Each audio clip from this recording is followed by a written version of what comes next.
So people who label it as propaganda, I don't care about them. It is as simple as that. I really don't care about them. ये movie बहुत अच्छी है और इसमें जो कांग्रेस और जो लेफ्टिस्ट है उनको एक तरीके से एक्सपोज किया गया है, कैसे मिलके पाकिस्तान के साथ देश को बर्बाद कर रहे हैं।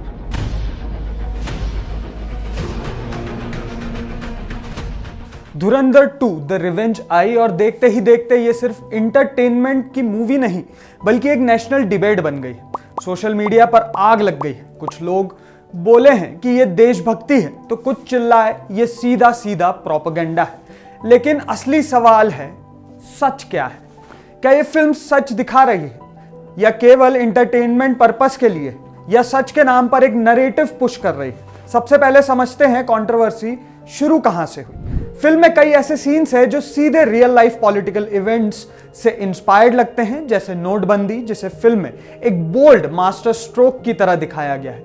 एक ऐसा फैसला जिसने आतंकवाद की कमर तोड़ दी। इसको लेकर सरकार के क्रिटिक्स ये कह रहे हैं कि जो डिसीजन आज सरकार भी डिफेंड नहीं कर पाती है उसको आदित्यधर कैसे जस्टिफाई कर रहे हैं। अब यहीं से खेल शुरू होता है। क्रिटिक्स कहते हैं कि यह सिनेमैटिक स्टोरी टेलिंग नहीं, यह गवर्नमेंट डिसीजन का ग्लोरिफिकेशन है और यहीं से प्रोपेगेंडा शब्द उछाला गया है।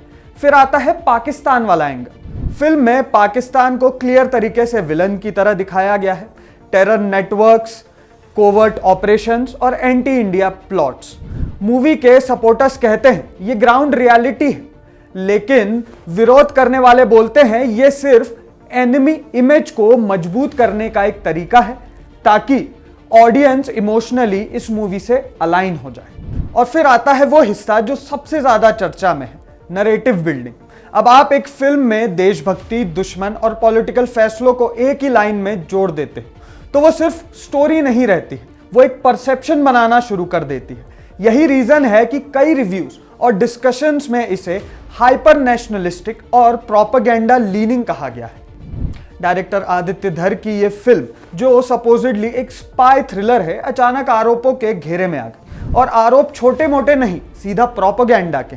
सबसे पहले आवाज ऑपोजिशन से उठी। अखिलेश यादव ने इसे पेड प्रोपेगेंडा कह दिया और यहीं से नरेटिव स्प्लिट हो गया। लोगों ने कहना शुरू किया कि फिल्म में कुछ पॉलिटिकल कैरेक्टर्स को इस तरह दिखाया गया जैसे वो इनडायरेक्टली नेशनल इंटरेस्ट के खिलाफ खड़े हों। यहां तक कि कुछ डिस्कशंस में यह तक कहा गया कि फिल्म एक ऐसा नैरेटिव पुश करती है जिसमें कांग्रेस जैसे इकोसिस्टम को पाकिस्तान या आईएसआई से जुड़ी सोच के साथ जोड़कर दिखाया जा रहा है। यहां तक कि यूनिवर्सिटीज का भी इसमें जिक्र हुआ था। अब ध्यान देना होगा कि फिल्म का ऑफिशियल क्लेम नहीं था ये सब, ये वो रीडिंग थी जो लोगों ने फिल्म देखकर निकाली। लेकिन सवाल यहां और बड़ा हो गया। जिस पॉलिटिकल लेगेसी के दौरान रिसर्च एनालिसिस विंग यानी रॉ जैसी एजेंसी बनी, जिसके एजेंट हमजा अली मजारी जो कि इसमें कैरेक्टर हैं वो रॉ के ही थे, उसी इकोसिस्टम को अगर इनडायरेक्टली सस्पेक्ट दिखाया जाए तो क्या वो सिर्फ कोइंसिडेंस है या फिर डेलिबरेट मैसेजिंग है? डायरेक्टर आदित्यधर ने भी साफ तौर पर यह कहा है कि उन्होंने कोई एजेंडा फिल्म नहीं की है, उन्होंने बस एक स्टोरी कही और इंटरप्रिटेशन ऑडियंस पर छोड़ दिया है। और यहां तक कि उन्होंने ये भी कह दिया है कि उन्हें कोई फर्क नहीं पड़ता है, उन्हें पता है उनका क्या इंटेंट है। अब यहां खेल और इंटरेस्टिंग हो जाता है, क्योंकि अगर ऑडियंस खुद ही वही कंक्लूजन्स निकाल रही है तो पॉलिटिकल डिबेट में यूज भी हो रहे हैं वो कंक्लूजन्स। तो सवाल उठता है, क्या फिल्म न्यूट्रल थी या इतनी क्लेवरली बनाई गई थी कि मैसेज बिना बोले भी जहां पहुंचना था वहां पहुंच गया? अब एक ही सवाल है, क्या धुरंधर 2 प्रोपेगेंडा है?